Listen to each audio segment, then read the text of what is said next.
This episode of our podcast is brought to you by Dulaban Insurance. If you live in Ontario, Canada, and are looking for the best price and coverage for your Tesla, give Dulaban a call at 1-855-385-4226 or visit their website at dulabaninsurance.com/Tesla. Good evening, everyone. Well, it's evening for us, but wherever you happen to be watching the podcast, it's the Tesla Owners Online Podcast. I'm your host, Trevor Page, and joining me this evening are my hosts, Ian Pavelko, below me, and that's Eric over there. How's everybody doing? What a great start. Bon patron. You know, I could start over again if you want, but hey, I'm committed now. Hey, look, we have a special guest, Raj, from the Tesla everyone. Raj YouTube channel is joining us tonight. Raj is going to fill us in on some Model Y stuff a little bit later. Want to get some of the news over with a little bit because, there's been this thing going around a little bit because down in California, the Alameda County Sheriff's Office, in conjunction with the county health order, has been asking a lot of businesses, non-essential businesses, as they quote it, to actually shut down. And they had asked Tesla, and then there was some confusion going back and forth as to whether they were a essential business or not. So I have a tweet here that they put out. And this was a couple of days ago on March 17th. So they said that Tesla is not an essential business as defined in the Alameda County Health Order. Tesla can maintain minimum basic operations per the Alameda County Health Order. And then nothing happened for a couple of days. Well, Tesla just announced today on their investor relations site, I will bring it up for the guys who want to read it here. They said, in the past few days, we've met with local, state, and federal officials. We followed and are continuing to follow all legal directions and safety guidelines with respect to the operations of our facilities, yada, yada. And basically, here's the three things that really matter here. So they've decided to temporarily suspend production at the Fremont factory from the end of the day, March 23rd, which will allow for an orderly shutdown. They say that basic operations will continue in order to support our vehicle and energy service operations and charging infrastructure as directed by the local, state, and federal authorities. Our factory in New York will temporarily suspend production as well, except for those parts and supplies necessary for service infrastructure and so on and so forth. They also say that in many locations, we are in the process of implementing, in quotes, touchless deliveries, so customers can continue to take delivery of their vehicle in a seamless and safe manner. They go on to say, reiterating that they have unique over-the-air software updates to help people out. And lastly, the paragraph that is important to a lot of investor-type people, they say that our cash position at the end of Q4 2019 was $6.3 billion before a recent $2.3 capital raise. So good timing on that part. And they say that they believe that this level of liquidity is sufficient to successfully navigate an extended period of uncertainty. At the end of Q4 2019, we had available credit lines worth approximately $3 billion, including working capital lines for all of the different regions, as well as financing for the expansion of our Shanghai factory. So Tesla's in good shape. They are complying with the law as they should. And so Q1, everybody's going to be asking what Q1 numbers are going to be like. Q1 is typically softest quarter throughout the year because, Christmas and all the other stuff. So, and I don't think Model Y deliveries will really make any kind of impact at this point because we're still very early in the ramp. So, what do you guys think? This is a good thing, bad thing, overblown? Well, overall, I think it's a good thing. I think that the number one priority of any company nowadays, including the ones that maybe we work for, ought to be their employees' protection. I think it's imperative in this day and age that we adhere to authorities if they're telling us to stay home, whether it's self-quarantine or, shelter in place or whatever the ask is of our authoritarian figures. I understand the pushback Tesla wanted to do. No one really wants to be told you have to not work. You want to obviously continue paying your employees. You want to be able to continue producing your goods, whatever it might be, offering services, things like that. But yeah, it's a very interesting time that we're in. So not to make it political, it's obviously tough for some companies to have to fight in courts and things like that. Everything right now is changing. Everything is sort of on a holding pattern. When you're seeing sport leagues essentially cancel their seasons, when you're seeing college students have to not have their spring tournaments, their winter tournaments, things like that, it's a different time that we're in now, and we don't yet know how long this is going to go. So yeah, it's going to obviously affect their numbers for Q1, maybe Q2, for all we know, into Q4. We just, there's so much uncertainty going on right now. But in all seriousness, I think this is the right decision. I know, again, they fought it for a couple of days, but I think the right decision was the end result here, which is, you should go home and stay home if you can. Yeah, if you're following the stock, it was down below today. Under 400 as of today. Under 400, but it has recovered. At the last check before we started the podcast, it was upwards of 427. So there's my quality control engineer over there just getting into my junk. Did it hover at those you guys? 420? Yeah, upwards of 420. For those of you who don't understand that reference, if you're not watching the video, my cat's jumping on my camera equipment behind me. So yeah, anyways, they got to do what they got to do. Let's go to Twitter here because there's some other stuff that's popped up. So it appears that Elon is prepared to help out the government if they need ventilators. So I took to Twitter today. Elon said, "We will make ventilators if there is a shortage." And there were some other discussions going on here. He says, "My guess is that the panic will cause more harm than the virus," but that's happened already. Anyways, Elon has been taken to Twitter a little bit lately and discussing the whole, virus situation. But anyways, he did say that Tesla makes cars with sophisticated HVAC systems. SpaceX makes spacecraft with life support systems. Ventilators are not difficult, but cannot be produced instantly.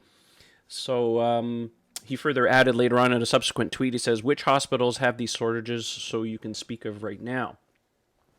So it looks like it's the cave thing all over again where Elon can actually muster up some of his engineers. I mean, work from home, whatever the case may be, and develop some things. So I don't know. We'll see how far this goes. But so far, as I understand, the government hasn't come knocking. So that on its own is troublesome. I think if there's one thing that we learned from the 1940s, when America went to war, everyone was all in on doing what it took to get rations, to build machines, to do what it took to win the war, right?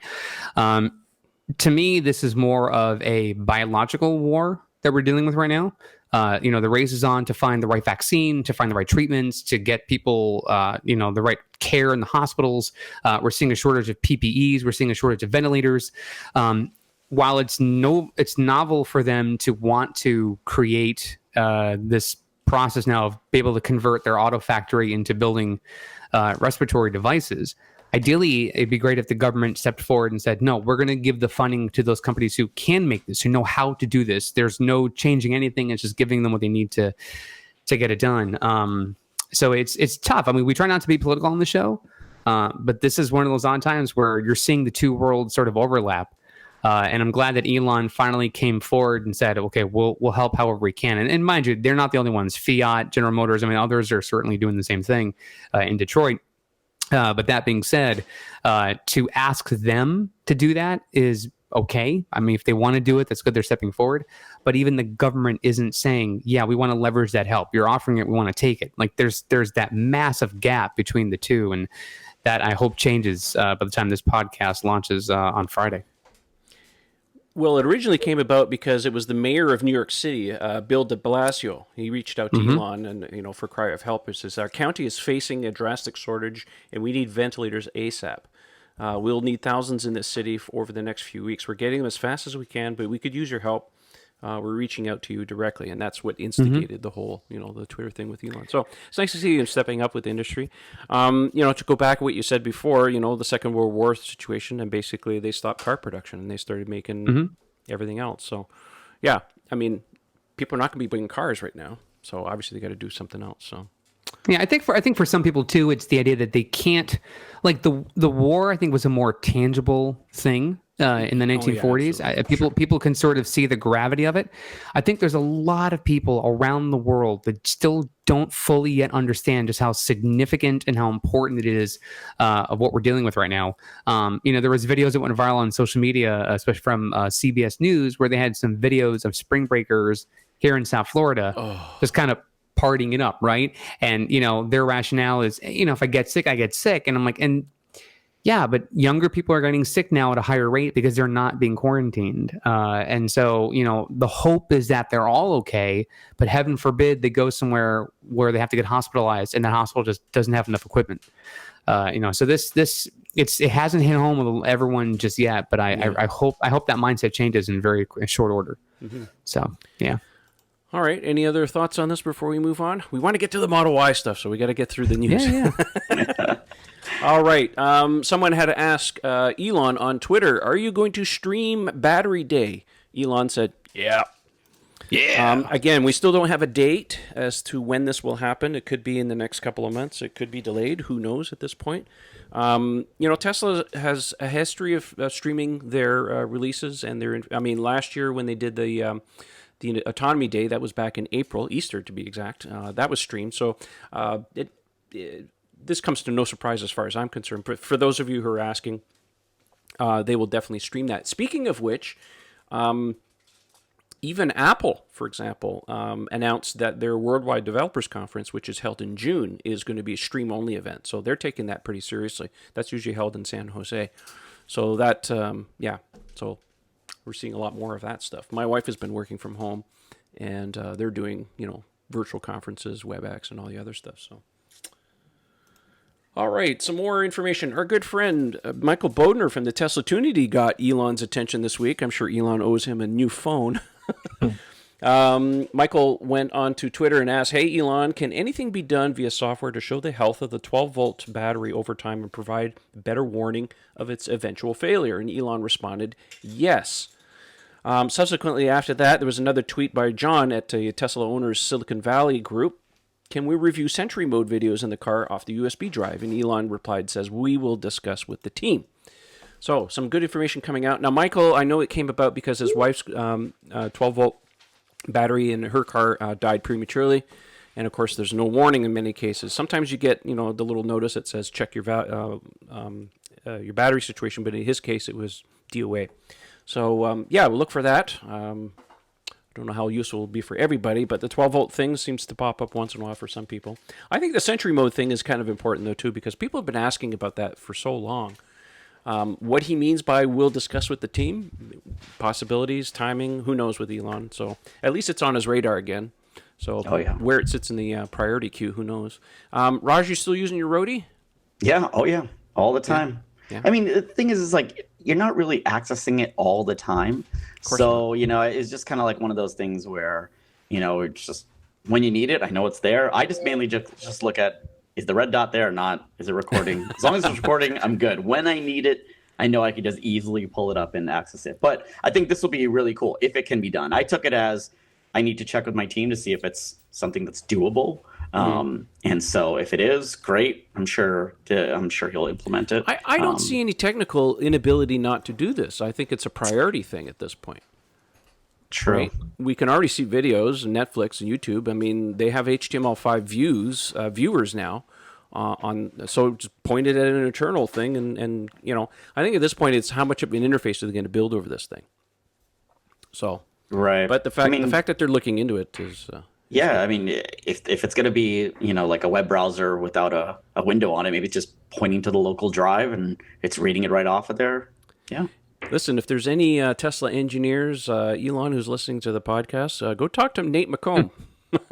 Yeah, he has some pretty good stuff going on over there. He's actually working on a new version of his Sentry Mode viewer that will do track mode stuff for those of us with performance Model 3s. Tesla Cam. Yeah, the Tesla Cam software that he's working on. Oh, by the way, here's a little tidbit that we learned is when I made that video with Wade on the new track mode V2 with him, one of the things that we were looking for was the new video from it, and there was no new video. We couldn't find it anywhere. Well, it's not actually recording new video. It's just recording the stats in an Excel file. So it's kind of like you now have to transcode that Excel file. And I mean, so I was just looking for, I thought, if you ever seen GoPro, they will overlay, like your speed and all that stuff over it. I thought the Tesla would do it, and it didn't. So yeah, that was kind of a bummer. Yeah, I think there's going to be some. I mean, like I said, it's the second version of track mode, and won't be the last. They'll add some more stuff. I mean, the ability to be able to correlate the video with the timestamps I haven't looked at the CSV file that they generate, but to be able to do some kind of burn overlay or an option to do that would be pretty cool. Oh yeah. you know, how much they're going to tax a computer to do that. It'd be kind of interesting. But oh, speaking of which, because one of my sources popped up, I think it was on Tuesday, and said that the Model Y, and this fits in with the Model Y stuff we'll talk about a little bit later, but I thought I'd let everybody know they're using a new TPMS sensor that works on Bluetooth. So That's 100% confirmed. Yeah, it is, eh? Yeah. I know. The wheel guy is upset. Yeah, back to the drawing board. Yeah. Oh, man. Just when we had it working so good. Yeah. Source says, sore spot. Oh, Sorry. Yes. All right. All right. Couple more tweets here, and then we can move on. We want to hear about Model Y, and that's why we brought Mr. Raj on board here. All right. Next tweet comes from Brandy Spears. Got Elon's attention on Twitter. Elon, can we get an open all command or the close alls command? But it'd be great with an open as well. And Elon said, sure. Now referring to the Windows command on your phone to be able to open or close all the windows. So look for that in a future update. As to when, I don't know. I'm still waiting for my goat mode so I can make goat sounds as I move around. So, yeah. Totally deprioritized. Yes, exactly. That's so bad. All right, for those of you who are, let's see here, what do we got here? Well, let's talk about Gigafactory 4, because I just got a video. I'll play a little bit of here. You guys won't be able to see it, but our viewers will be able to see it here. Whoa, Gigafactory 4 is moving along. They have started leveling. This comes from Tesla Kid Grundheim YouTube channel, so credit goes to them. Flying his drone over the Gigafactory 4 in Berlin, and they are leveling the ground now at this point. So it looks like they pulled out most of the tree stumps and things are moving along. So anyways, I'll put a link down in the video in the podcast description. You guys can check out his video and see what's going on. Again, this was published on the 14th, so it's already 3 days old. So they move pretty fast. And last but not least, FYI, for those of you getting a Model Y, if you want, the Model Y key fob, which is also the same thing as the Model 3, is available on the Tesla website for $150. So there you go. That's the Tesla news. Things are a little quiet, but that's okay, because now we're going to talk about Model Y, because, you know, the car started deliveries on Friday of this past week. Today's Thursday, so almost a week ago. And again, we don't really know how many cars they've actually delivered, and they have certainly started deliveries. Brian from I1 Tesla took delivery of his today in Raleigh, and our good friend Kyle Connor went along for him. So expect to see some videos out of that. But Raj, you had an early access to one of the cars, one of the very first ones delivered in Fremont, did you not? Yes, yes, we did. I was actually a member of the Silicon Valley Club, so went out there to meet up with him. And he took delivery on, what was that, Saturday, a very rainy Saturday here in Fremont. Yeah, it was pretty rainy. By the way, yeah, the link to Raj's video will be in the podcast and the video description. So if you guys want to check it out, help yourself. Yeah. I do recommend you see it. He learned from this guy. He brought a tape measure with him. So thank you, Raj, for doing that. Tape measure was very important. Well, I knew that was like the number one thing people want to know is, like, you know, of course, what's the clearance, what's the headroom, what's the space? Because yeah, it's a plumped up 3, but. Yeah, it was pretty cool. The Fremont guys said that was the second one that they had delivered. They actually had delivered one Friday. So I don't know whose Fridays was, but you know, but this was Saturday at around like 3:00. They made this delivery, and so they invited us along. So we went in through the garage. It was kind of, you know, the garage treatment, and actually walking through the garage, of course, my eyes are wandering. When I picked up my 3, it was very early on. This was March of 2018. You walk into this garage and there were just these red carpets on left and right, and a car was sitting on each one with the lights focused on each one. So it was just very one of those, like, it would have been an amazing shot, but no cameras were allowed. And very quickly after that, when 3 started just surging, yeah, forget about that. It was just like, find your car in the parking lot, and take it and go. So this kind of felt very nostalgic to that. It was just like right at the bay, and just looking through everything, it looks a lot more fine-tuned. Sorry to interrupt. Obviously. Was this at the factory? Yeah. When you say the garage, is it the 2 garage doors behind the... No. So no deliveries at the factory. This is actually the Fremont Delivery Center. Okay, so there's a delivery center. Separate delivery center. Yeah, so it was, I mean, it looked a lot better than the early 3s that came out. So we'll call out that, because this was the gentleman's first Tesla that he had ever bought, owned, driven in. So, you know, he kind of was like, Raj, would you do the honors of walking around, making sure everything looks good. And I was like, well, Yeah, that's how good. nitpicky do you want to be? Because I can get really nitpicky. Well, speaking of which, before we get into the nitty-gritty details, my first question, because we asked for some questions. But Yeah. I don't know. Anyways, fit and finish. Fit and finish was a lot better than early Model 3s. Okay. However, I feel that they're just a smidge below current Model 3s. So a couple things here and there. I think obviously these are the first ones off the line, and more particularly, you'll find stuff around where some of the newer, like the way the trunk closes and the way it lines up. So you'll find it there. But everything else seems, and it was really minor. Like, I mean, you got to be really looking for stuff. Everything else just looked great. Okay, that's good. Now, all-wheel drive, performance, which one? Those are the only two they're making right now. Performance. Yeah, I haven't seen an all-wheel drive because I want to measure the ground clearance of the all-wheel drive because the performance does sit a little bit lower. Yeah, I think it's probably a quarter inch. It's probably not much. Got it. Yeah. So the all performance Uber turbines, beautiful red calipers. The wheels looked awesome. I think they look. So really, speaking really of which, good. of the Uber turbines, this is the guy that should be asking the questions about wheels, but those Uber turbines, solid aluminum. It's not an aero cover, right? No, it's not an aero cover for sure. I don't know if they're solid. I actually did not knock on them.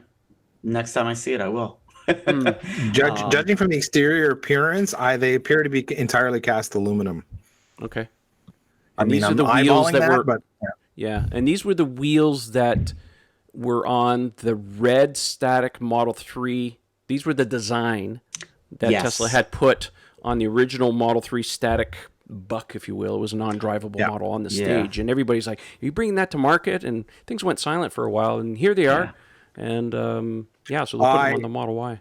I had no doubt they were going to turn up because they put a design patent out on those. They when patent those all cars three were- design. Yeah, all three wheels did. have design patents on them. So it was only a matter of time, yeah. Cool. Well, it's nice to see that. Yeah. So why don't you tell the audience some of the extra things that listen, the Model Y is anecdotally 75% Model 3 parts. Yep. I mean, it's a bigger, chubbier Model 3. It's an SUV based. I mean, what they did with that was very smart. You take the Model 3, don't play around with it too much, although there are some changes. We'll get into that. And make an SUV or CUV variant of it for the market, because in North America we're still, nuts about those things. Tell the audience what things that you found in the Model Y that you appreciate as being different, because the interior is the same largely. Yeah. But let us.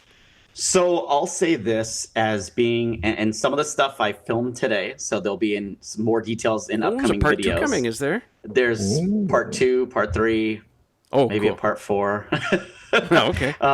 Just some more things that I thought people could appreciate and learn a lot more for. But like you said, Trevor, when you're sitting in the front, it feels Model and 3. looks exactly like a 3. I mean, there's other than a wireless charger, whoop-dee, I could put one in my 3. But other than that, it's exactly the same. What I did want to measure, and I didn't get a chance to, was that wood dash. And see how long it was, whether it's actually longer or shorter than the 3. I'm actually surprised, because that was one of the things I was going to measure, is things like the dash. How wide is it? So is the exterior dimensions of the car really in the body, or is it everything's been scaled up?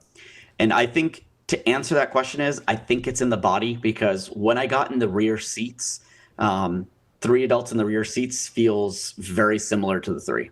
I wouldn't be surprised.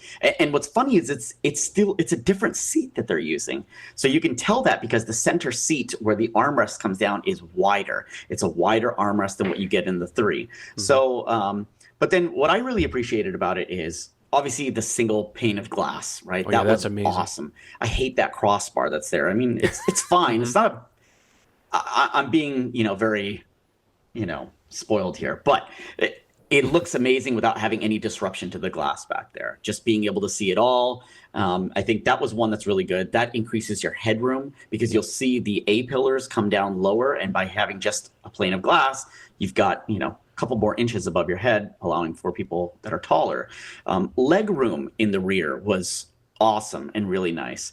I really like just having in my old age, I like just being able to get down out of the car and not have to like pull myself out of the car. So this one, the 3 is I love my 3, but it is a sportier car. It feels sportier, it feels nimbler, and this one feels like an SUV, not a full size, but it feels like my wife's RAV4, where you're a little bit higher. You can feel that you're driving around this like a little bit chunkier car. Yeah. It just doesn't feel like right around the corner.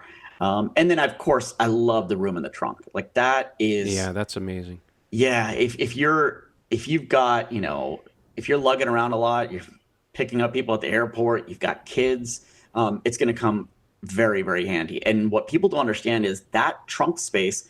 Sure, could you find that in a nice car? Yeah, probably. But then you've got the frunk, then you've got the sub trunk. So I was able to put 4, 5, 6, 7 carry-on suitcases in the Model Y. I challenge anyone to do that in a nice vehicle. You can't do it. So, those were some of the key highlights that I just found were like that really convinced me. Yeah. Uh-huh. So front seats, Model 3 seats, just everything's on risers. Yep, everything's on I think it was the measurements in the video, but yeah, it's very clear. You can see the risers. I mean, yeah, carpet covered. It's funny, yeah. It's just rised up, same seat, just rised up. Yeah, that's one thing I remember when I was at the Model Y event last year. Getting in the car is one of the things I noticed is they're using Model 3 seats. They just put them on risers. Yeah. Similar to what they did for the Model S and the Model X. It's no different. The risers are actually built into the seats rather than being part of the body. That looks a little odd. I mean, if you go back and look at your video, the risers come out of the body of the car. Yeah. And then the seat rails are on top. Yeah. It's a little weird looking. It is. It almost looks like, okay, just pull this off and you have these like big things underneath. And I don't know. The other big thing that I thought was really cool. Get close to the mic there, Raj. Well, another thing that I thought was really cool that I don't think it wasn't actually communicated was the reclinable rear seats. I was just about to ask. So I thought that was a nice touch, a nice add-on. Not a lot of cars have that. But just being able to, you're in the rear, you just kind of want to kick back a little bit. And then it really highlights then the glass, right? Just now you get to recline back and look up at it. It's definitely a nice feature. So is the recline option notched in the sense that there's 1, 2, 3 positions, or is it just infinite? You just kind of set it wherever you want, or? There's 3 notches. It's done by weight. So when you press the lever, if there's no one sitting in the chair, it's going to fold forward. So you kind of have to like push back a little bit, it'll go 1, push back a little bit, it'll go 2, push back a little bit, it'll go 3.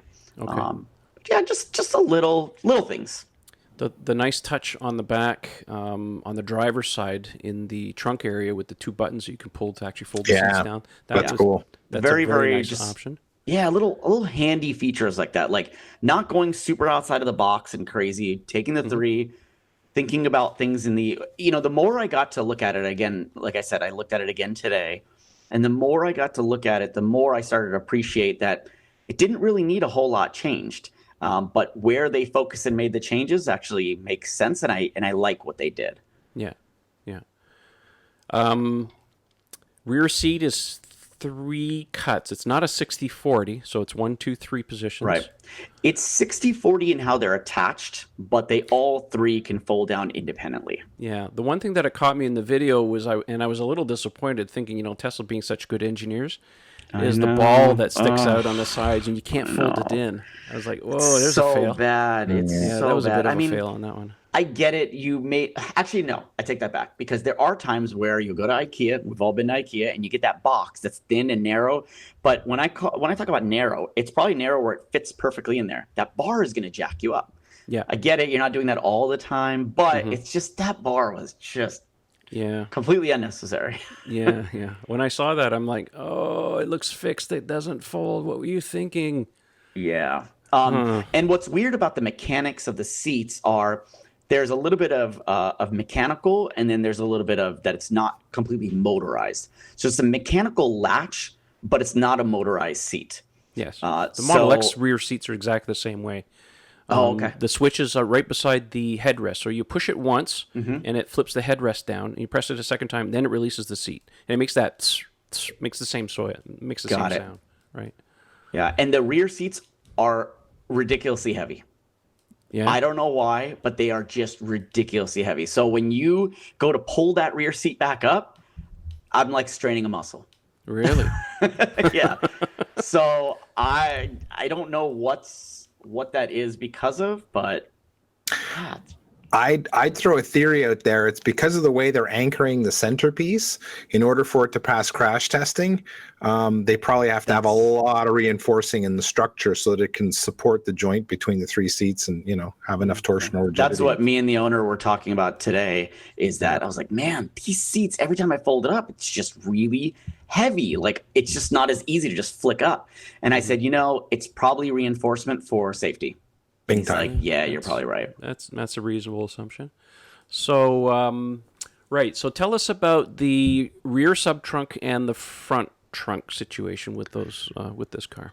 Yeah, so rear sub trunk, deep, big. It almost seems like there are these like little corner pieces, so that it looks like you could almost divide the sub trunk into two subs inside the sub trunk if you put like a plank there that just kind of holds on the edges. But you saw in there, was able to fit a carry-on perfectly.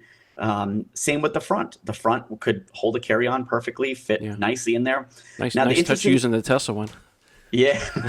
And everyone, I have one like and I love so many people pinged me afterwards through email, through comments. I was like, where did you get that luggage? Yeah, and it was I was a like, referral well, prize. yeah, it was an old school referral prize. Yeah. You probably find it on Next eBay. to my friend Justin, who sent me his, he says, "You want it?" I'm like, "Hell yeah!" Yeah. I love it. I love it. But what's interesting about the frunk is that the frunk is lower than where the hood lands. So you've got this gap. It's hard to tell. You kind of have to really look at it at an angle, but there's a gap. And that's why there's this plastic piece, like this donut, we're calling it, Yeah. built onto the bottom of the frunk lid. So when that comes down and it lands where it needs to land, that ring seals off the frunk. Okay.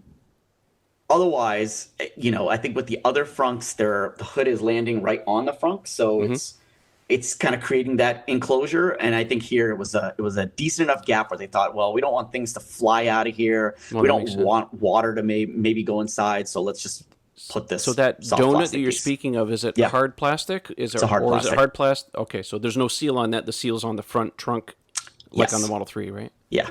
Okay. All right. Now, I just want to go back and ask. Guys, ask questions. I've got all these things. 'Cause, my brain is spinning right here. The Model Y, on account of it being a little wider, I think what's going on here is when you talk about the sub trunk in the rear, because a lot of people mention that there's pockets on both sides. Like on the Model 3, you got the pocket on the left, but there's nothing on the right, mainly because that's where the subwoofer is. So I think they probably rearranged some of the components in the car to give us that extra space. But that's a rail. That's one of the rails that they use, the crash rails, and they've carpeted it and give you that extra pocket space back there. 12-volt outlets, another one in the back, yes? Yes. Another one in the back. And here's a little tidbit, because you just mentioned it. The sub is still located at the back right. Okay, so they managed to find a little more room. Yeah. So when you look back there, and this is in one of the videos, so I'm giving away some tidbits. There's a grill on the right and the left. If you look into the grill on the right, if you look in there, you can see the Tesla logo on the subwoofer, and it's right back there. So you'd have to probably do some more take apart to see if it's a different size or whatnot, but it's there. Yeah. Okay. Actually, there's the first question I can think of. Did you listen to the sound system? And if so, did you notice any difference between that and the 3? Nothing really initially. However, the customer's vehicle had an issue with the sub where it was cutting in and out. Oh. So it does need to get that taken a look at. So couldn't really evaluate it perfectly. Okay. Let me think here. What else? Center console looks all the same. There are some slight differences in the center console. The 2 rear USB ports that are facing the passengers is now USB-C. Yep. And I heard that, unfortunately, I don't have a USB-C Cable? amp measuring tool. Right. With voltage. Yeah. Yeah, I wanted to get one of those, and I haven't had a chance to get one. But from last I heard was that it supports power delivery. So that's interesting. But I just wanted to see, what's the max out of there? Could I charge a USB-C can MacBook? carry more voltage, Yeah. so it'd be interesting to see. Oh, by the way, the front USB ports in the center console where your devices plug in. So on the Model 3, it's two USB-As, those little rectangular ones. Now on the Model Y, USB-A on the right for the passenger, and on the left, it's USB-C. Yes, that's correct. So our friends at Jetta have told me that they are going to be working on a new USB hub specifically for the Model Y that will have that arrangement that will work on there. They didn't give me a timeline or anything like that for those. So for those of you looking at a Model Y and want some of the Jetta products, the USB-C hub or the USB hub is coming. Obviously, you don't need a charging pad from them because the Model Y comes with a charging pad. I think we kind of speculated this on the last show that's something that's going to show up in the cars eventually. I think probably on the higher end cars, maybe. It makes sense. I mean, it's such a little like tidbit. It's a nice to have, not have to worry about it. Just throw it down and it starts charging. But yeah, the Jetta guys are on top of their stuff. As soon as I saw it, I was like, oh yeah, these guys will be able to make one something advantage quick. of the Jetta compared to the one that Tesla's supplying the Model Y is the Jetta one has horizontal charging too, so you can flip your phone around. So if you like that, well, there's your option, right? As far as that's concerned. Yeah. Otherwise, center console rest, the little Center doors all console the same, rest, right? everything's exactly the same. Still have that little pocket underneath the middle armrest. What else? So it's This pretty one had obvious the they reuse a lot of parts. Yeah. This one had the aluminum pedals. Oh, here's something. And I didn't get to test this because it was during the day, so I didn't want to put it out there as I didn't think it was true. But I'm starting to see a couple rumors about this. And Trevor, maybe you can validate this. On your 3, does your side mirrors auto dim? They're electrochromic, yes. So you have a ring around the perimeter of the side mirrors, right? Yep. The Model Y does not have that. Yeah, there's some talk going around right now that Tesla's eliminated it on the recent 3s. So it might have 3s and Ys, yeah. Yeah, 3s on the Ys now, which is saddening to me because that's one of the best features of the car. I love that. I Why will would they confirm that. eliminate My it? neighbor's literally taking delivery of his car on Monday. He's getting an SR Plus. So I'll be looking for that to see if it trickled. I wanted to talk about it, but I was just like, I wasn't 100% sure. Well, and we I were don't kind of blame like trying to look at the side of the mirror, and I'm like, well, I see cables in there, but maybe those cables are for something else. But it didn't have the ring, right? All of those have to have that ring around the mirror. So Okay. Do you believe that with the front seats on risers, that someone who's of a shorter stature would be uncomfortable? Like if or is it going to be as comfortable, you would think? no, I think they would be just as comfortable because the seat goes pretty low and it goes really high. Really high. Like I went high. If you go high and forward, you're going to smash your knees into the dashboard. Like that's how great the range of motion of these seats is insane. Like just moving forward and backwards, it's crazy. Lots of movement in the seats. Yeah. I mean, when you put the seat down, I mean, because I was sleeping in Ian's car when we did our trip. Yeah. I mean, that thing goes right down. It touches the back seat. I mean, it's almost like a recliner, so it's pretty good that way. There was something that came to mind here, and I almost forgot. Oh, I know what it is. The mirrors are slightly different in the Model Y. A little bit bigger. They're larger. A lot taller, yeah. That's why I took And they're the not held on measurements. with clips. They're magnets, just like the Model X is. Oh, wait, you talking about sun visors or? The sun visors. Oh, the sun visors. Yeah. What was I Oh, saying? because I'm thinking the side mirrors are in Side fact mirrors are larger. Oh, Yeah. the side Like mirrors? threes. Yeah, Like they're two. probably a little larger. Yeah. They're larger. Yep. Yeah, I'm talking about the sun visors. Yes. Sun visors are held on with magnets now instead of the little clippy thing. I wonder how many broken clips they saw to make the choice to go magnet. I don't know. Because it's not a huge thing. It's I've kind of like, never had that problem. I'm not that violent with my sun visors. Well, I did have one of my sun visors replaced in the Model X because under certain conditions, it would, no matter what I did. Now, for those of you who don't know, on the Model X, it has these really skinny, basically useless sun visors, and they're held on. They're mounted onto the A pillar. So on the left, you pull them out like this in front of you, rather than pulling them down, and they're held on with a magnet that retracts. So it just pops out. and it goes where the camera housing is, for the autopilot. Anyway, so make a long story short, under certain circumstances when you're driving, if the magnet didn't retract properly and stuff, it would just rattle, and it drove me crazy. So they replaced that. It was never a problem after that. I haven't seen the sun visors in the Model Y. Can you tell if it's the same thing? It pops out like that, or No. is it just no? It's not. It's literally like if you imagine the latch was like this. Yeah. Now just imagine they just cut it. So it's just like a little narrow channel that just goes. Our apologies for our podcast nice. listeners, how unhelpful this is. Yes, I'm sorry. Think of a claw. Think of a hawk claw frontwards and backwards. And if I didn't then chop off the claw, so it's like it's missing the phalanges. It just snaps off. I can't even. So you're saying it's like a ditch. Trying to paint a picture. It's like a ditch. Well, and you're throwing a log into the ditch. Yeah, and that's why It's I log. looked at it was like Log. That's why I looked at it. I was like, was this It's really log. necessary? And then I just thought, well, maybe it broke a lot. Maybe that's why they did it. I don't know. Well, Tesla doesn't do things just for the sake of doing it. They're always trying to make improvements. And obviously, if if they have a lot of warranty issues with something, then they will look at alternatives. I just haven't figured out why they're still doing the stupid glossy black center console.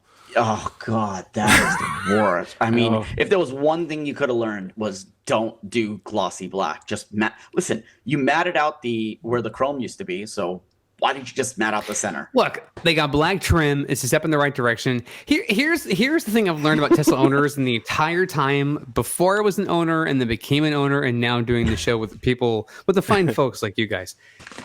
It doesn't matter what Tesla will do. A large swath of people will be like, listen, Tesla, that's amazing. That is an amazing car. Let me give you 48 things you did wrong. And in large part, I think in fairness to Tesla, there's a lot of things that we don't know, right? The global supply chain, who are their suppliers, what parts are available. Things could certainly change. Pricing plays a lot of that. They may say, hey, we've redesigned this part of the car, but then that's going to affect how we design this other things. We got to get new suppliers for that. I mean, all in all, when I first saw the vehicle, I'm like, that looks like an amazing Model 3 that's on steroids, right? We've always raved about what it looked like when it was debuted last year. We're now seeing production models on the roads. Before that, the prototypes were like, look at those wheels, look at the black trim. Oh my God, So they've done a lot of improvements. But with every iteration of the cars they design, the next thing to come out has lessons learned from the prior vehicle that they then implement this one. We knew the Model 3 was by and large the most perfect vehicle they built after S and X. They learned their lessons in that, and now they've taken what they've learned from Model 3 and integrated that into the Model Y. So it's almost like with every kid that they bear, another thing is going to come out that's going to be even better. Wait till the Roadster comes out.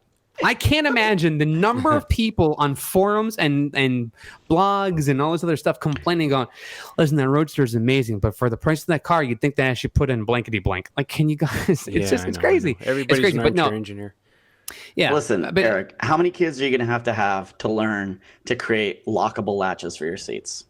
FineLab has a line of protective coatings that were engineered to protect your Tesla's paint, leather, carpet, plastic, and wheels, effectively blocking all those UV rays and environmental factors before they ever get to ruin your brand new baby. FineLab offers a complete line of car care products and ceramic coatings for both the do-it-yourselfer and professional detailers. Did we mention we also have the world's first self-healing coating? Check us out at finelab.com, that's spelled FEYNLAB, to see the science behind the self-healing. Check out our product catalog and click Contact Us for a free quote from a certified installer in your area. FineLab and Tesla, we were meant for each other. With the way you describe it, I'm not sure I can ever reach that number.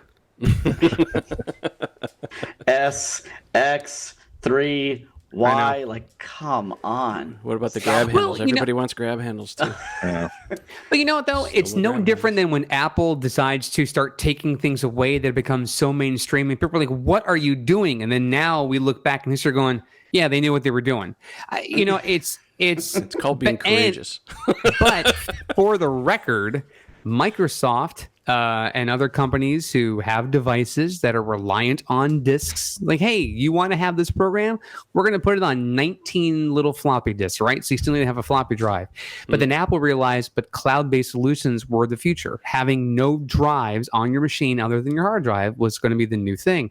And so they went forward with that notion, ahead of the curve, ahead of the trend.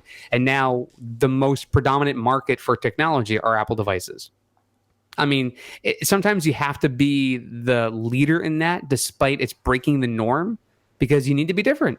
And, through hell or high water, Tesla will sometimes go, guys, that's cute. We're a technology company. We're going to do things a little bit differently. Yeah. So, but I agree. Some amenities, some comfort features would be nice. I'll give them this, because there is a mechanical latch. If they can somehow figure out a way to, when the car locks, that mechanical latch locks, all right, now you have my attention. So, So, two other things I want to mention. First one is please stop calling this a Chrome delete. And it's not a Chrome delete if there's no Chrome there to begin with. It's a black trim. I think the whole Chrome thing, or elimination of the bright work, is an indication that Tesla is moving along with the times.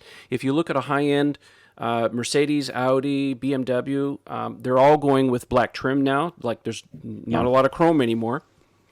So Chrome is, and I've said this many times before, Chrome is a fashion item. It comes and goes. In the 50s, it was great. In the 80s, it disappeared. In the 90s, it started coming back. Now it's going out of fashion again.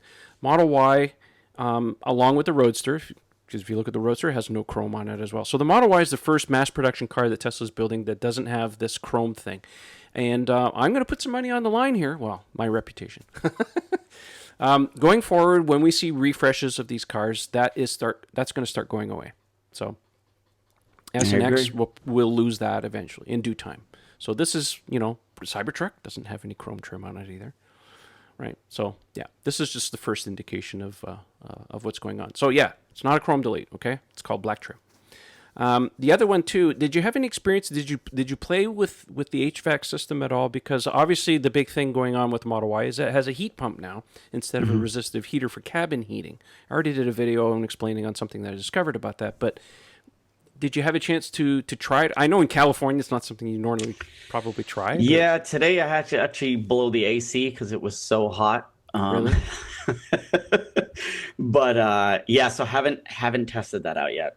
But if you have access, if you have access to, again, I think a lot of people are very, very curious about that feature alone. Even if you have to tough out a little hot air, be curious to see how long it takes. The noises it makes from the outside of the vehicle, and second of all, how fast does it heat up? Yeah, right. And of course, bring it to Canada in the cold in the winter, and then try it again. That's the test. That's the $64,000 question. Mm-hmm. Yeah. Let me see here. We've seen pictures, I think, from the owner or another owner. They've taken the cover off underneath the front, and the 12-volt system is still there. So it still has a 12-volt battery, so nothing's changed on there. I'm going to surmise here, well, there's two things. People have been talking online because Elon said a whole bunch of stuff before the Model Y went into production. One of them was that, we're thinking about getting rid of the 12-volt system. Doesn't make any sense. Well, obviously they haven't done that. Timing, right? I mean, literally, the car started deliveries a year after they introduced the first prototype. So they fast-tracked this car. Second one is this talk about the new wiring harness. Now, I don't know if you want to do this or not, but I would surmise you pull the panel off on the kick plate on the driver's side and see if you see any regular wires or big wiring harnesses with multiple wires in it again. I'd be curious to find out if they made any changes with that. I'm going to say that they haven't gotten around to that yet, unless they only did it for the high voltage system. True. Maybe. That would be the first thing I would do. Is just pull off a panel and just look at the wiring harness somewhere and just figure it out. Right? Yeah, that's the kind of guy I am. That's the kind of guy I am. Yeah, here's $20. Go get a hamburger. I'll be right back. Just pull panels off the car. Oh gosh. So, thoughts, Raj? You like the car? I like the car. I think that I think it's definitely a step. I love the 3. I still love the 3. And I think that the Y is just, it just fits a different demographic of individuals. I know the Y is not going to be for everyone because it does feel a little bit hardier. It does feel a little heftier. I actually got a chance to drive it today, and you can feel that it's pulling a little bit, and you do feel a little bit bigger.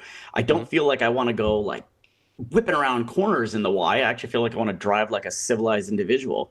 Whereas the 3, I'm just like waiting for someone to test me before I, step on the accelerator and just, whirl around them. So I love the 3. I think with just thinking about, in my situation, like an expanded family and just like the space and whatnot, I see the benefits of having a Y. It's like best of both worlds. So you're willing to spill the beans because you put your 3 up for sale? I did put my 3 up for sale. So does that mean you did? Is there a Y in your future? If I sell my 3, there is a Y in the future. Okay, cool. Yeah, definitely. I won't. Anyone who has a Tesla knows this. You can't go back. You can't leave. It's the drug, man. I gotta have it. Yeah. It's like Hotel California. You can check out anytime you like. Yeah. But And you could here's the never funny leave. thing.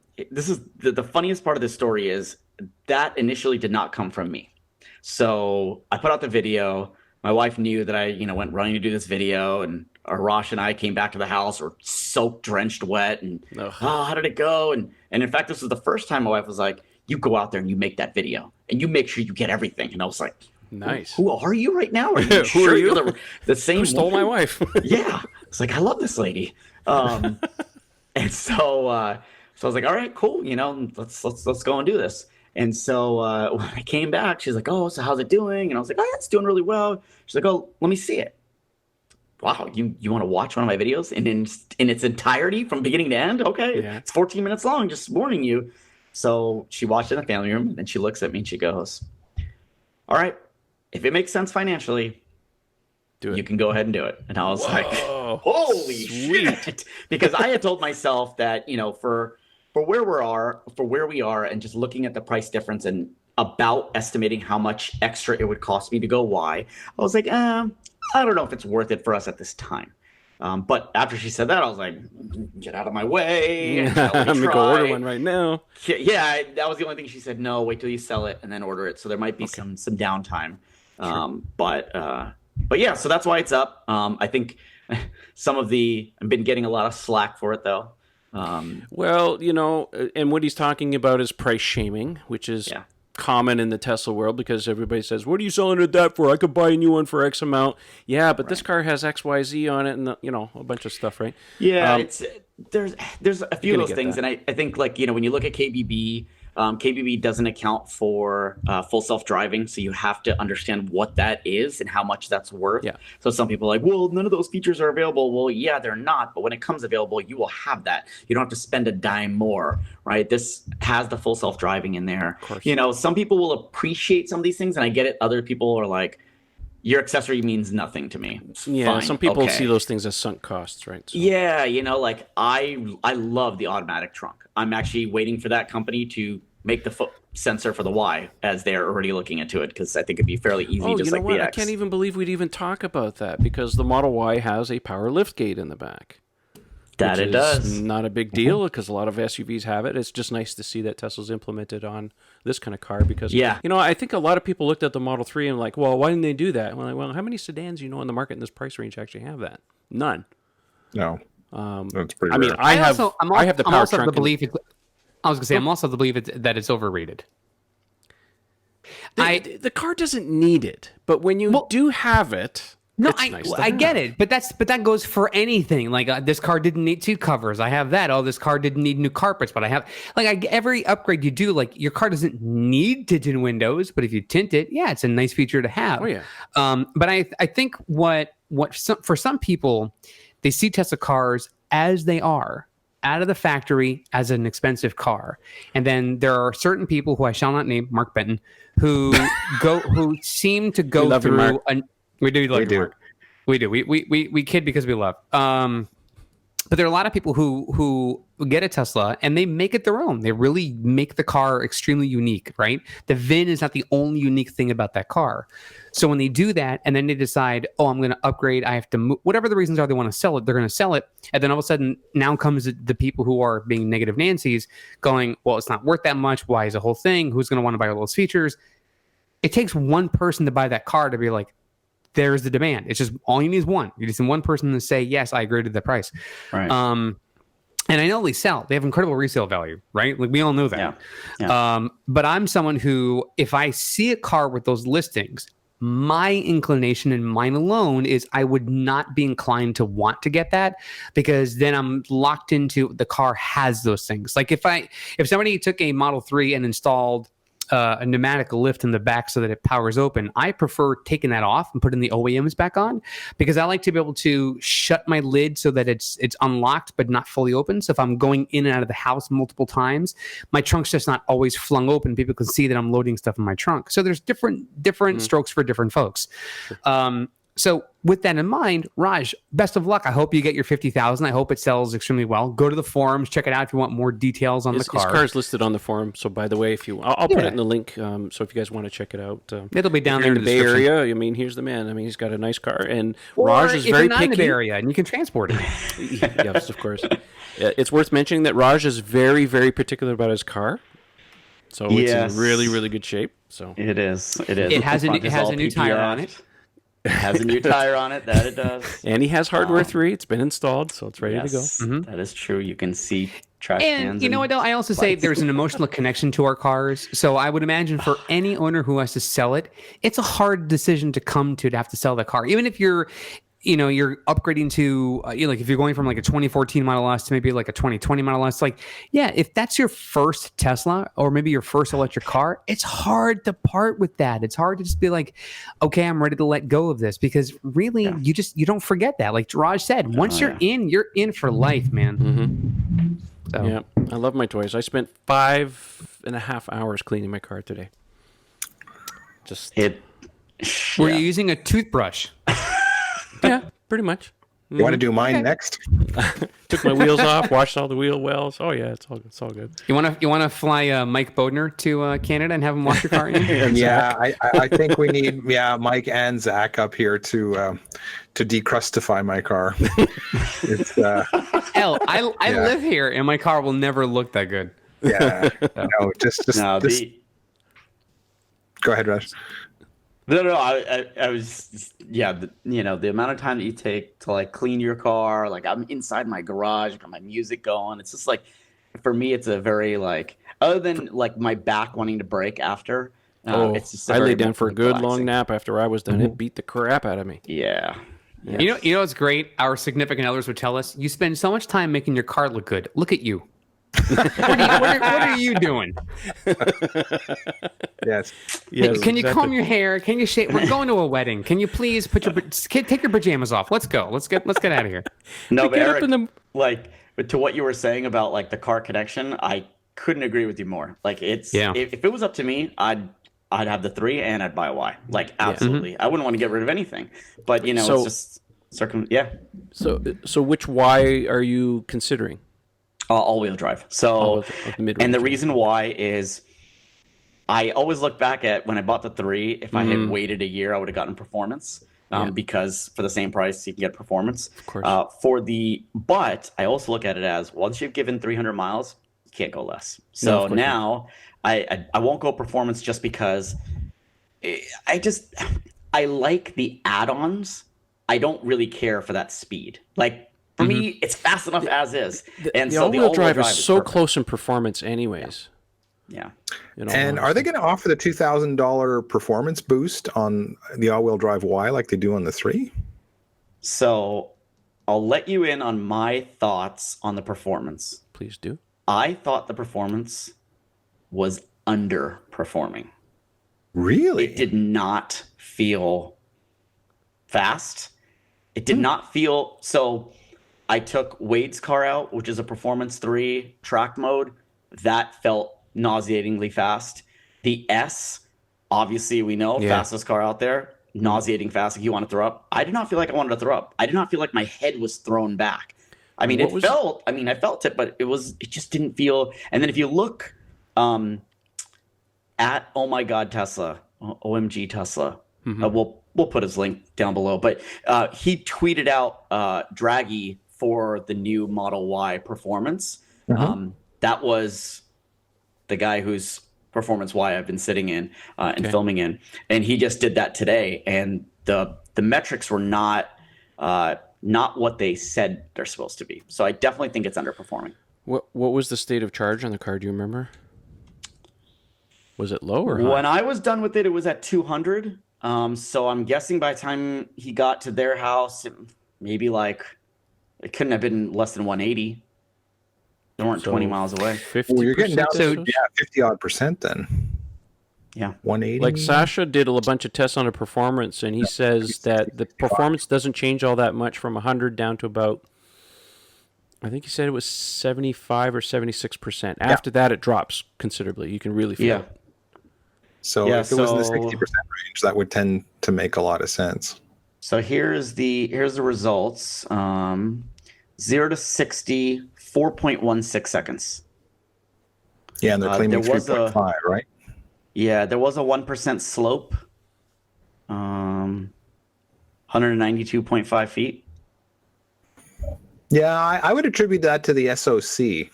I think if you were in the That's why I 80s, asked. that would be enough. And this thing is going to be sensitive to SOC because it's just that much heavier than a 3. It's not going to be forgiving of a lower state of charge like a 3 is. So Got it. I noticed it right away today. Like on my EV01s. So go ahead, Eric. I was going to say, how much heavier do you think it is? we have the 500 numbers. pounds? 1,000 pounds? I'm looking Yeah, at we this. have the numbers. It's Yeah, it's right there in the manual. I've been obsessing over the gross weights. I never actually Yeah, of course had a you good look at the curb weights, but they're there. Owner's manual. Oh, they have it linked right on their website now. 4416. 4416, so it's about 400 pounds over an equivalent Model 3. So it's 10% heavier. So work that backwards. I mean, 3.5, supposed to be 3.5 seconds. Well, Model 3's curb weight is as low as 3,500. Yeah, that's for an SR though. Like we're comparing apples to apples. So like a Performance 3 to a Performance Y, because the Performance 3 is just a hair over 4,000. So I think it's pretty much about a 400 pound difference. Call it 10% more. So theoretically 3.5 sounds about right because they're 3.1 now. I think is the official figure with the latest power upgrades for the Performance 3. So well, I also wonder, because you mentioned it rained a lot the day you were filming, if in any way the road conditions might have also factored into. Oh, that's a great point. Were the draggy times done in the dry or the no, wet? they were done today in the dry. Okay. And what was the outside temperature like? I want to say anywhere between 50 and 60 Fahrenheit. Okay, so suboptimal. The battery, the system's a little cool. There you go. I didn't just look that up, I swear. Nice. Tried to be real slick on that one. If you're listening to this in audio, they wouldn't even know. That's right. You could have spoke that right by us, Raj. But yeah, I think between if it's in the 60% range on the SOC and an ambient temperature between 50 to 60 Fahrenheit, I think that's your explanation right there. I think you're charged her up on a nice hot day, it would feel proper. Okay. Is it at all possible, Ian, that and maybe this goes for all of us, that they could be sort of software regulating it for now until they've really had a chance to get everything out there and see how the production vehicles do? Well, is it possible? Sure. Could they just be restricting a little bit in terms of the power production? They could. I mean, but now that they've got, all of the validation data from the 3 and it's using the identical powertrain, I think they would be, I got to think that they're letting it go as far as it can go, because if you remember when they first launched the Performance 3, that was the number. It was 3.5 seconds, and we've chopped, then it was down to 3.3, then 3.2, so we've got all that dialed in. So now if they're claiming 3.5 on a vehicle that's 400 pounds heavier, I got to think that it's pretty much unleashed. It's making the same power. as the current performance Model 3 drivetrain is, because otherwise they'd never be able to hit that number. Well, but I also sometimes wonder if when Tesla produces those numbers, I think that's what their internal tests end up getting, that they can do that. But I don't necessarily mean that the minute you get your car, that's what your car can do.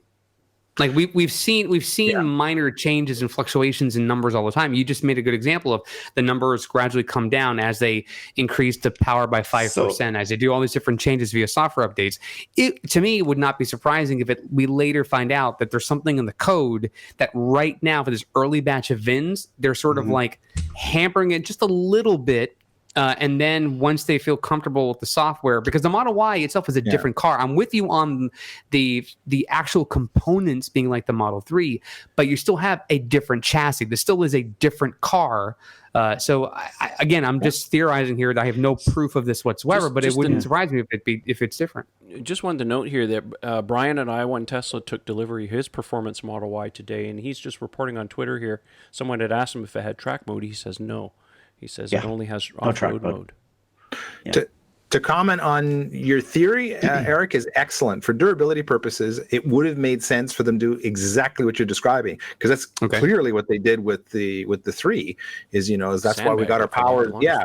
They bumped the power up in stages, but they gave us honest numbers. No one had any problem hitting 3.5 or less. Yeah, straight out of the box when the Performance 3 came out. So and Tesla is always famously conservative with their 0 to 60 numbers. They always publish a number that anybody can achieve. So here's they would have. Sure, go ahead. No, just so for your context, I was just reading a little bit more on it. There were 3 adults in the car. And state of charge was around 60% is what the owner is saying. So it was definitely over 50%, but less than 90%. So they're saying, so definitely not in the power band then. Well, and 3 people in the car, that's a heroic number. Yeah. Oh, God, yeah. Yeah, okay. No. You got to be solo if you're going to hit that 3.5 number. So solo, get up to 95. Yeah, that makes total sense now. Yeah. So. Okay. So anybody listening, don't hang your hat on that yet. Drive it solo, charge her right up, and we'll reconvene on the numbers on that one. Yeah. Sure. Cool. All right. Any other questions, guys, you can think of? How many cup holders? 4. Oh, well, not counting the doors. And there should be some in the fold-down portion of the center section of the seat, right? The rear seat usually has them. Yeah, so 2 up front, 2 in the back. Those are the 4. Standard cup holders, and then you've got the door pocket cup holders. Right. People ask questions like that at random. Oh, yeah, I know. Yeah, exactly. Does it have dome lights? Yeah, it does have dome lights. Let me see here, from what you could tell, was the glass like the old Model 3 glass where it has like that the rainbow effect? No, they're not doing that anymore. No, they're not doing it. And see, that's the other thing is. My 3, the entire thing glows. It's the most beautiful thing ever. Oh, you got the whole one. That's worth an extra $5,000 right there, Raj. Raj, if you ever feel bad, you can buy my car. Yours has full rainbow, right? I does, yeah. Yeah, it is amazing. My VIN is just under 13,000. So. Oh, I was right after you. I'm 13,000. Not even, but 13 something. In there. Yeah. So, Raj, what color would you get? I would get white again, and I would take a page out of Trevor's book and probably go white on white. Ooh. Get the white interior. Yeah, well, you guys make me the white sick. interior. Wifey the hates white listen, interior listen. is Let me say this. I was a big silver guy, okay? My first car was a silver car. My second car was a silver car. So I like silver cars because they don't show a whole lot of dirt. It's the one thing that actually so when I was choosing a Model 3, it was between silver and white. And I remember actually doing a little poll online asking, should I get silver or white? The poll leaned in white. And so I ended up picking up white because of that. And I did think that the Tesla looked better in white. There is no silver now.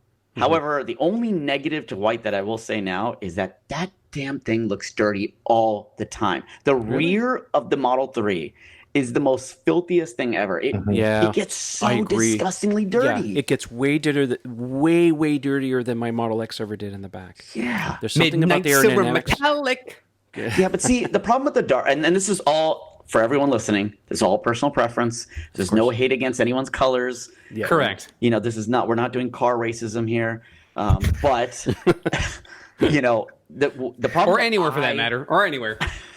the problem that I have with darker colors is I'm super picky, like Trevor said. I see swirls, I see scratches, you know, and I just can't. There's no way to avoid them. Friends don't let friends buy black cars. Sorry. Ooh, yeah, it just. But I mean, you will don't say even touch the car and it's got a swirl.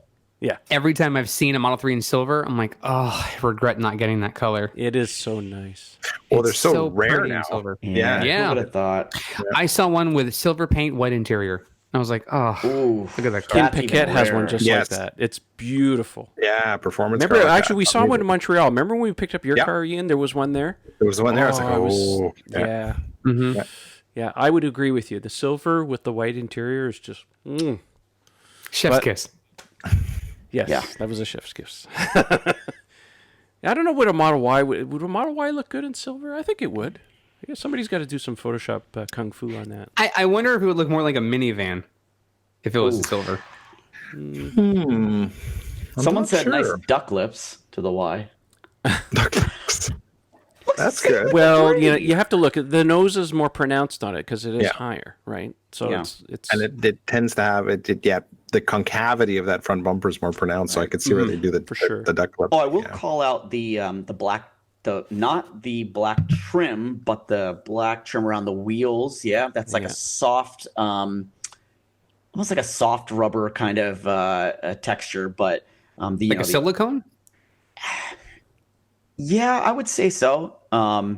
And so the is it owner like was have asking you about seen that. the one on the Model X? Is it similar to the same? Because it looks the same to me as the Model X. I haven't seen the one in the X. Okay. To check that out. But the owner was asking like, oh, wonder why they did that. And I was like, well, you know, I mean, with this car being a little bit higher off the ground, and I was like, with mine, if you look in those areas, you're going to see tons of like rock chips, and you know, things are flying up. Pretty And common thing. A lot of small SUVs they do that black trim thing. It's Yeah. the look. It's to give it this little kind of trucky wheel arch thing. sport utility And- look. Yeah, exactly. And to Raj's point, you know, the stone chip things, it does have an off-road mode. So not that you're seriously going to be doing Yep. like, you know, any of the Jeep trails with it, but I need you to know, find someone who wants to take theirs off roading because we'll make some epic content on that. oh, I would I totally already do that. checked with. Wait till we get the Cybertruck and be like, hold my beer. Oh my god, that'll just be. People I are can't going wait to to be the get that most. thing. It's just gonna Yeah. be so nuts. Yeah. All my neighbors are like, "You're getting what?" And I said, "Yeah, man. You watch. We're gonna have some fun with this thing." All right, so here's a little something. All right. You know, I got to come with the. So a source of mine told me today there's a whole lot more coming for the truck that we have no idea about. That doesn't surprise me. Like just Elon did say they were features going to have some galore. sick accessories. Is that what Really? you're talking about? he did not say accessories. He said capabilities and features. Yeah. Okay. That doesn't surprise me. Well, typical Tesla, right? We show you a prototype, but what we deliver will always be better. Exceed, yeah. Exceed. Nuts. Yeah. Oh, Damn those guys at Tesla.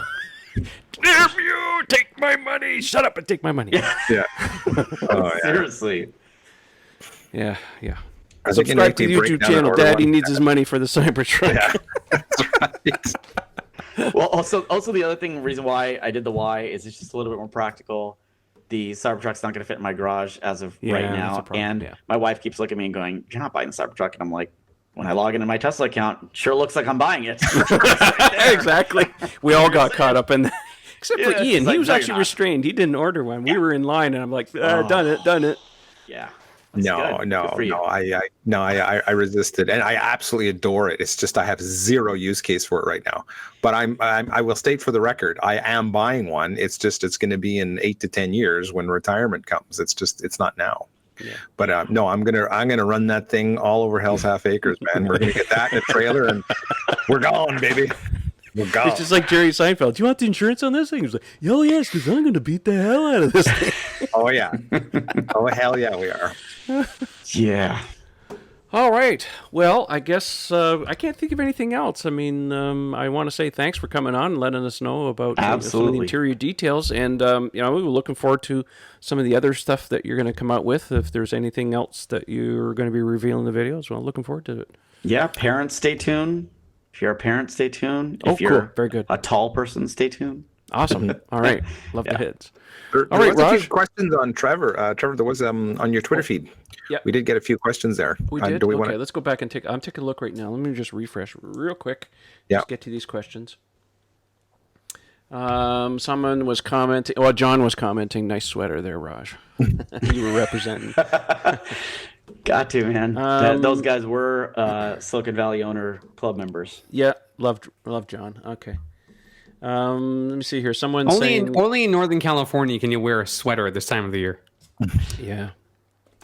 Like for me, I'm wearing shorts right now, and I'm not even on camera. I don't even have pants on. People wear pants in California? Sometimes. I didn't think so. Let's see. Someone was asking here. George was asking. No, Manny.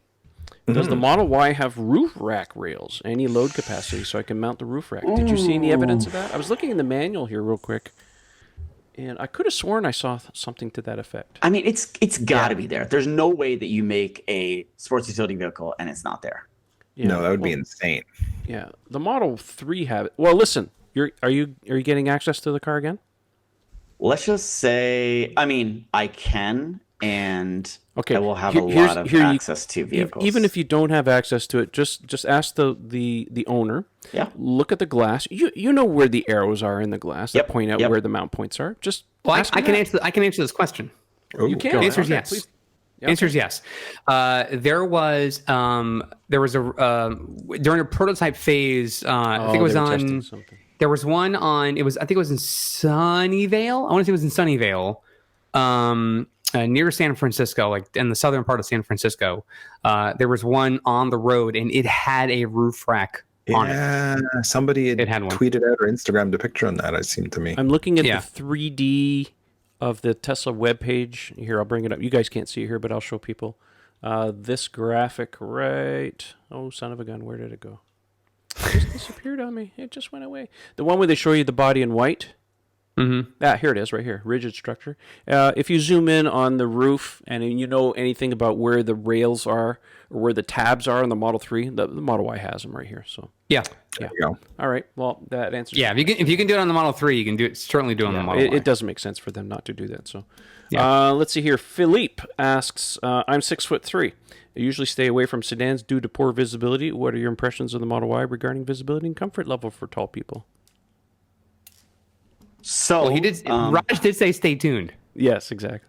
yeah, I would say Yeah. if you're 6'3", you'll be perfectly fine in the Model Y. The rear visibility in the Model Y is a little bit of a challenge. The way that glass comes down is it's very small. It's like a small ovular that's kind of like angled like this. So it's very weird when you look out of it. I mean, I'm only going to see you if you're like a truck The or an Model SUV. X was the same way. It was horrible. Yeah, and so like if you're a smaller car that's lower to the ground, I would be surprised if you could see a 3 behind it.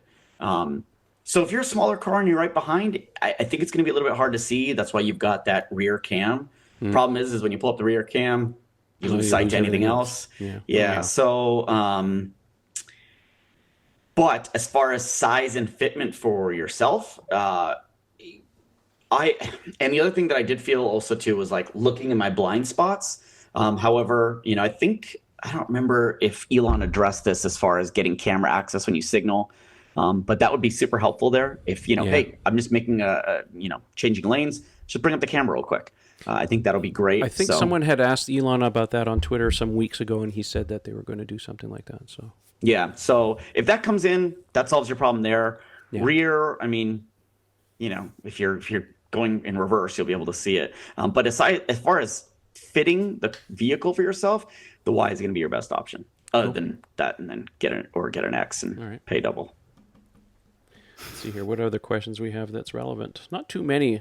It's partly my fault because I didn't put out a tweet asking for the normal questions that we did today because we weren't too sure what we were going to do as far as news or how much time we were actually going to spend on the Model Y. So we do appreciate you guys sending me. We did have a lot of questions on Tuesday, though. Yeah, we did. A lot of good questions there. Yeah. Exactly. So, All right. Well, So I think I we've wanted covered to- most of that. Oh, yeah, go ahead, Eric. I do want to take a moment of freedom here, of personal preference.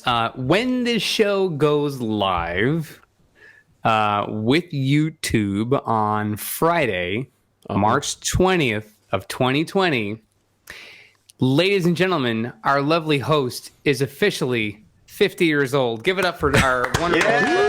It is his birthday. Happy birthday, good sir. I do want to say that I had the pleasure of meeting Trevor at the Cars and Coffee event at Evanex a couple of years ago. And I think I mentioned the story of Beverly at some point in our podcast or some event somewhere. Beverly is as kind-hearted of her time and of her intelligence as there is I've ever met. And I spoke with her for about 30 minutes, and I thought when we were done, I was going to end up having to marry her.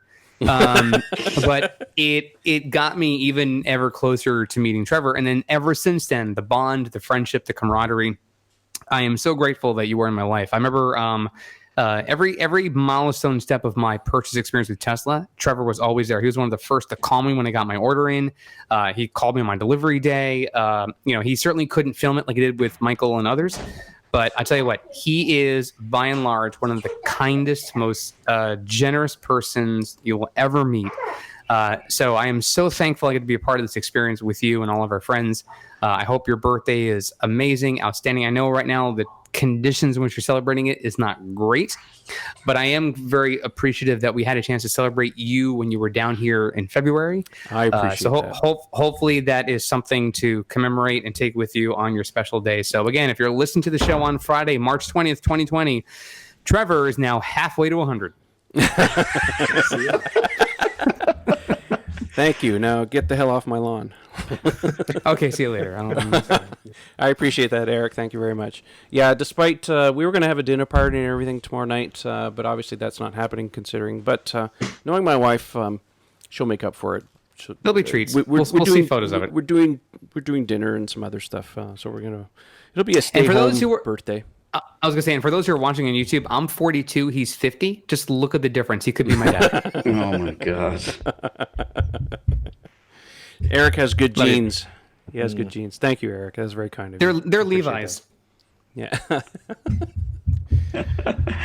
All right. Well, let's wrap this thing up here in an hour and 20 minutes. Raj, since you're a guest, you get to go first and plug whatever the hell you want, buddy. Yeah, just plain and simple and easy. Follow me on YouTube. Tesla Raj. It's youtube.com/Tesla Raj, R-A-J. That's right. And links will be in the video and the podcast description, so you can check out his channel and his videos and all that fun stuff. So make sure you go and subscribe. He's a great guy. All right, Ian, you're next. Whatever you want to plug, how can people find you? Well, on Twitter, @IanPavelico is the place to find me. And you can also find my Evolveware line of t-shirts at teespring.com. There's a couple of new designs coming out. I will be alluding to those hopefully shortly if I get some time. It's been a little crazy trying to juggle things from home with work and so on. But I promise to get to that stuff in the next week or so. We'll let you know when that drops. On the Tesla Owners Online Forum, if there's anything I can help you with, any technical questions, specifically wheels and tires and so on. And we're getting a ton of questions about Model Y wheels and tires. So if you follow my Twitter feed and go to the Tesla Owners Online Forum, happy to continue to help people out with those questions. And last but not least, tomorrow, I know we're all doing social distancing and we're not supposed to get too close, but I am going to be at Tesla Montreal for finally my Hardware 3. Oh, congrats. So I'm going to be down there at the store at Tesla Montreal tomorrow from 11 till, however long it takes to do that. And so if you happen to be by there or you're in the area and you want to stand 6 feet away, exactly, we can wave from across the showroom at each other and yell questions and answers and have a good time, Now, Ian, are you going to wait there while they install it? Yeah, more than likely. I just love hanging out there. It reminds me of the good old days when we camped out for the Love Fest there to reserve the car. I just dig the place. Fun. Yeah, you're gonna like the Hardware 3 computer. It's smooth as silk. I was going through an area today where there was, hundreds of traffic cones, and it was like 60 frames a second. It's awesome. Yeah, I can't wait. Yeah, awesome. And your reverse camera. Yeah. Oh yeah, you'll like that. It's nice. All right. Last but not least is Mr. Eric Camacho. Where can people find you, buddy? You guys can find me on Twitter at the handle ECFix. That is ECFIX. I appreciate all of the comments, questions, positive, negatives matter. And please like us, subscribe on iTunes or your favorite podcast source. Give us some comments there. We like getting your feedback, especially Trevor, who, when he finds himself bored and Nutmeg decides he wants none of his pets for today, he reads iTunes comments. So go there. True that. All right, there you go. All right, well, I guess that leaves me. Well, you can find me very active on social media. The handle is Tesla Owners Online. Check out the forum, teslaownersonline.com, and make sure you subscribe to our channel. And yeah, thanks for watching and listening, and I appreciate that you give us some time for us to jabber on for an hour and 25 minutes, but we know your time is valuable. But we appreciate all of you. Anyways, that's it for tonight, and we will catch you next time. We'll have some more guests. Thanks for watching and listening, guys. We'll see you later. Bonsoir tout le monde. Balls to the wall. What? I think you Nice just said try, bonsoir. Raj.